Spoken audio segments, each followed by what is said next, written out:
तर गाय जय भीम नमो बुद्धाय. आणि मी आता घरी आले डीमार्टमधून आणि इथे खूप पसारा पडला आहे. फोटोज वगैरे लावायचेत वरती, पण माझी हाईट कमी आहे म्हणून मी ते नाही लावणार, संध्याकाळी लावणार आहेत.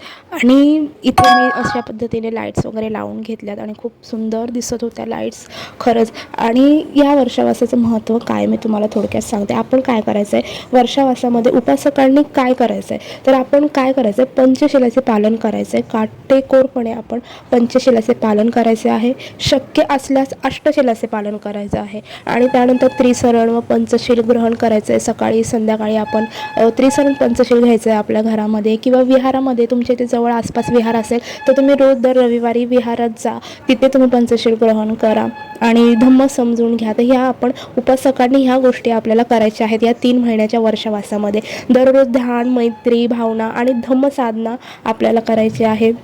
त्यानंतर धम्मपद, सुते आणि बुद्धांची शिकवण याचा अभ्यास करायचा आहे. संगदान, अन्नदान, औषधदान हे आपण करायचं आहे. चिवरदान करायचं आहे भिक्षूंना, भिक्षू संघाला. जर आपल्या जवळच्या ठिकाणी विहार असेल तर आपण चिवरदान करू शकता. या 3 महिन्याच्या कालावधीमध्ये संगदान करू शकता. अन्नदान करायचं आहे. राग, द्वेष, मत्सर याचा त्याग करून करुणा व मैत्री भाव वाढवावा, हे करायचं आहे आपण उपासकांनी वर्षवासामध्ये. हे महत्त्व आहे. राग सोडायचा आहे, द्वेष सोडायचा आहे, मत्सर याचा आपण त्याग करायचा आहे. ठरवायचं आहे की मी 3 महिनेच नाही, आपण पूर्ण आयुष्यभरच हे सर्व आपण गोष्टी करायच्या आहेत एक उपासक म्हणून.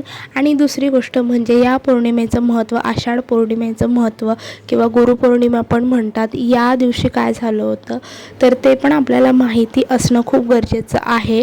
तर भगवंताला जेव्हा ज्ञानप्राप्ती झाली होती त्याच्यानंतर भगवंतांनी त्यांच्या दिव्य दृष्टीने बघितलं होतं की मी हे ज्ञान कोणाला देऊ शकतो, कोण यास पात्र आहे या ज्ञानाचं स्वीकार करण्यासाठी. तेव्हा भगवंतांनी त्यांच्या दिव्य दृष्टीने पाहिलं की त्यांचे जे आधीचे जे 5 साथीदार होते जे त्यांना सोडून गेले होते, कारण भगवंतांनी सुजाताची खीर ग्रहण केली होती, खाल्ली होती म्हणून ते सोडून गेले होते. पण तेव्हा भगवंतांना ज्ञानप्राप्तीनंतर दिसलं की तेच याच पात्र आहेत हे ज्ञान स्वीकारण्यासाठी. मग पहिला धम्मोपदेश भगवंतांनी त्यांना दिला आणि धम्मचक्र फिरविले, धम्मचक्र गतिमान केले. तर याच दिवशी आषाढ पौर्णिमेच्या दिवशी आणि मग तिथूनच मग ते त्यांचे शिष्य झाले, ते 5 साधक. आणि तिथूनच गुरुपौर्णिमा पण या आषाढ पौर्णिमेला म्हणतात. तर आय होप तुम्हाला समजलं असेल या दिवसाचे महत्त्व. So bye.